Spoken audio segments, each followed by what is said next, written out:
What is up, guys? Adam here with Power Sports Builds, and in today's video in the CR125 build series, we're going to be putting the powder coated spring we did a while back onto the CR125 rear shock body. So we're going to be Cerakoting the rear shock body before we put the spring on there, and we'll also be rebuilding that shock body. This is going to be the second to last video before we go ahead and start assembling this bike.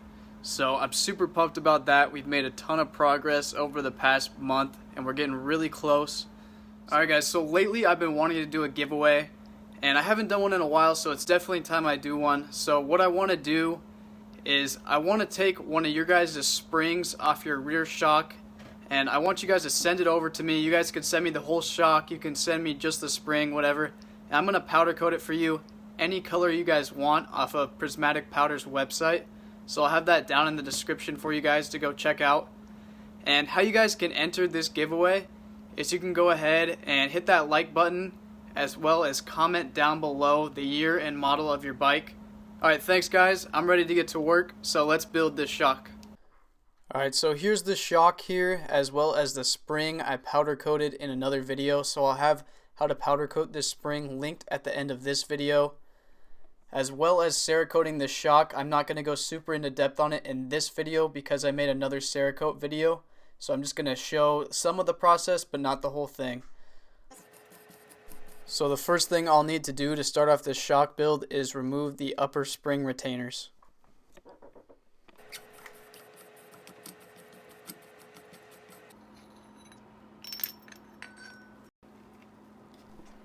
After I remove those upper spring seats, I'll release the nitrogen to make the work a little bit easier.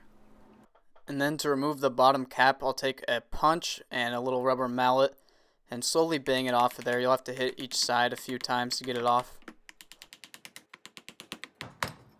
And now as we go to get ready to remove the damper rod, I'm going to tie the cap up here with a zip tie to keep it out of the way. As you guys can see, it's really dirty in here, so I want to clean this out really good to make sure when I go to pull out our damper rod that none of the seals in there are going to catch on any of this dirt. This could make it hard to remove as well as damage some of the seals. So to start removing the rod, I'll need to take a pair of pliers. What I use is a pair of pliers with flat ends, and I'll kind of set them on there and push down with them. They have a special tool for this, but I've always found you could just do it with a pair of pliers. It'll just push down, and as you push down, it'll reveal a circlip in there.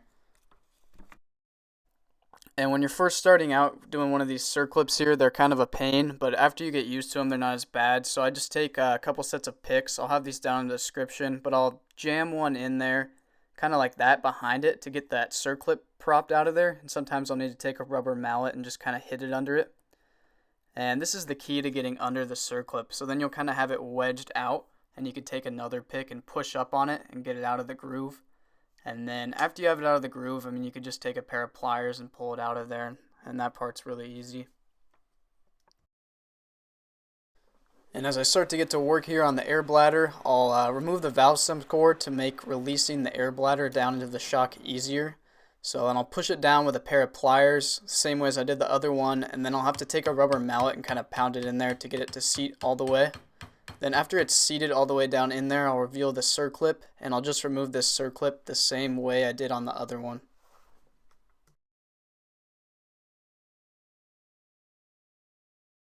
And now I can go ahead and remove the dampening rod from the shock body. You'll want to be careful, a lot of fluid will come out.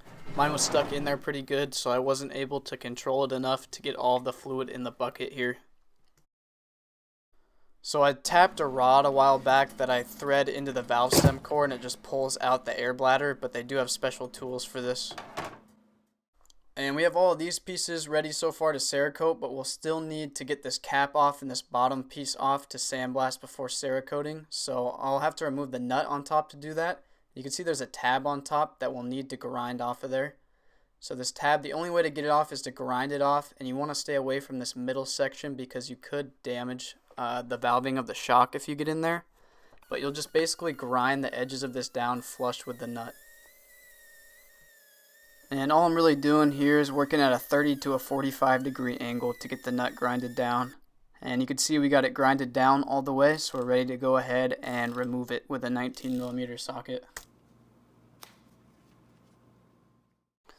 Alright, now we need to remove everything off of the damper rod so we can just slide it off of here. We'll want to make sure to keep track of all of our little washers, so I'll put it onto a screwdriver in the exact order that it came off so I don't forget. There's a ton of washers here that affect the valving of your suspension, so you don't want to lose track of them. Then this cap we're Cerakoting, and then this rubber bumper we're not going to be reusing, and then this bottom piece we're Cerakoting.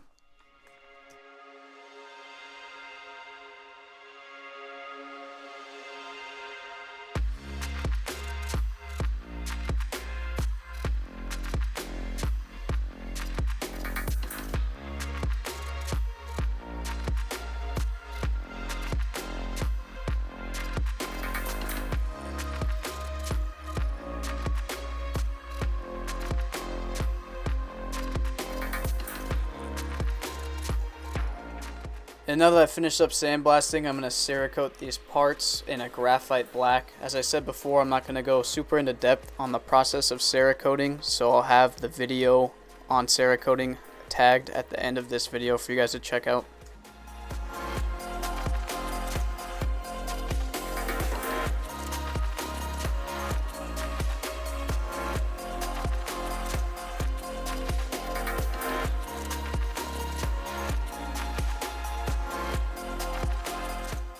And now that these guys have finished cooling off in the oven, I can take them out.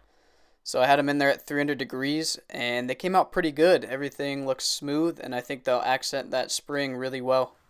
And now to get the shock body ready for Cerakote, I'll remove these two seals here, and then after I got these seals removed, I can take a couple picks and work them against each other to get this circlip out of the groove. And then I'll take the other one and work it all the way out of there. Now that the clip's out of the shock body, I can take one big socket and then one socket that fits on that bearing and tighten them against each other in the vise, and then eventually that bearing will pop out of here. And then I'll have to remove my compression adjuster here for coating, because there's a couple O-rings on the inside that I don't want in there while I'm heating up the shock in the oven. So I'll take out the first part, and then the second part I'll just cover with a rag and pull it out with a pair of pliers.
We got all our stuff out of the oven. We got our powder coated spring that we're ready to put on here. Also got this rebuild kit from Pivot Works. So it's going to be a new bumper, a new nut, and then a new lower seal. Alright, and we got our damper rod in a vise here. This will make things easier, and we'll start with this bottom spring retainer and then our rubber bumper, and then we'll work on the cap. And then as we go to put on our bottom dampening seal, we'll need to make sure that this edge is smoothed out with a tusk seal bullet, so this will make that sharp edge flush. And then I'll put on some Honda shock oil on here as well to make it slide on there a little bit easier. And as we put it on, I'll just twist it around to let it fall into place and slide down the shock easier. And now we'll slide our piston and valve stack off of the screwdriver onto the top of the dampening rod here. So I'll just have to work over each individual washer and line them up. and then it's on there good, so we'll put some Loctite on the threads here to allow our bolt to get tightened on there.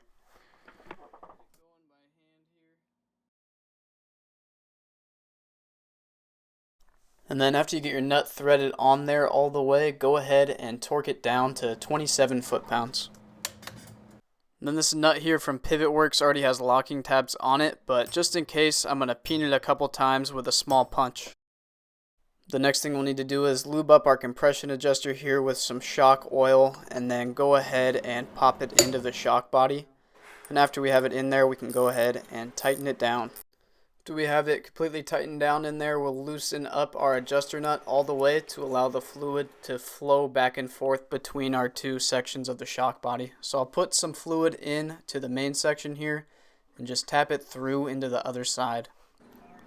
Alright, now that we got fluid on both sides, I'm going to take our old air bladder and switch it out for this new one. This one looked in decent condition, but I'll just switch it out for the new one since I might as well. And I just clean this off, and then I'll put in the new one. And it's pretty easy to pop on there. And then I'll fill our reservoir up about halfway, and then push the bladder in. And I'll have a pan ready because I know fluid's going to come out. I want fluid to come out to make sure there's no air inside the shock. Then we'll push that air bladder back down in there to reveal that circlip groove. And once we have that groove available, we can go ahead and install the circlip. So as you can see, we'll just push it in and then push the two front ends in. They're a lot easier to install than to take out. And then I'll install my valve stem core so I can put some air into the shock. And then we'll want to fill this up with a bicycle pump, not high pressure compressed air. And the reason we're filling it up with about 50 psi of pressure is to make sure that we're filling up as much space as we normally would when this is charged with nitrogen. So if we didn't fill it up all the way and then charge it with air, that would release some air bubbles into the shock. And then I'll fill this side up all the way, or pretty much all the way, and then go ahead and slide my piston into here. And I want the fluid to overflow as it did before. So I'll slowly work it in here to prevent a lot of air from getting in. And as you can see, air bubbles are coming up, so I'll just allow those to dissipate slowly. And then I'll work the shock up and down a few times in the reservoir to make sure all the air bubbles can get out. Once you have removed all those air bubbles, you can go ahead and press in the bottom seal. So I'll top it off with a little bit more fluid and then just slide this guy in here. Once I get him slid in there enough to reveal the circlip groove, I can go ahead and zip tie this top cap out of the way and then push in the circlip, starting with the back side and then pushing the two ends in. And then you'll notice there's a top groove. I'll have to push it over that with a pair of pliers to get it down to the real groove of where I need to be.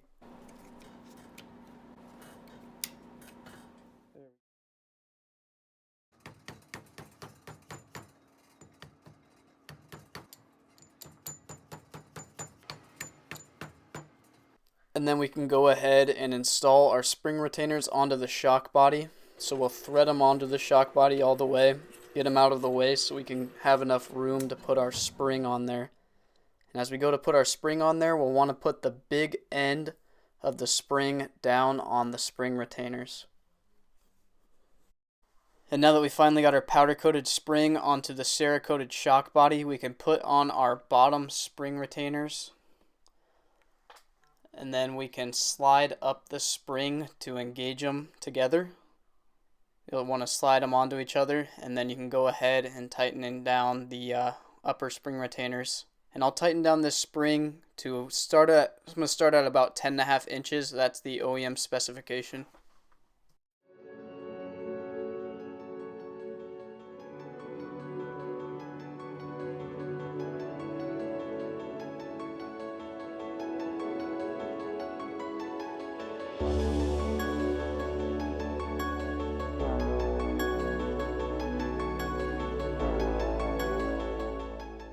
So I left about 10 psi in our shock air bladder to retain its space in the shock, and then I'll be taking it to a shop to get nitrogen injected in it. And then this top bearing slot here, I'm going to be putting in the bearing in the next video.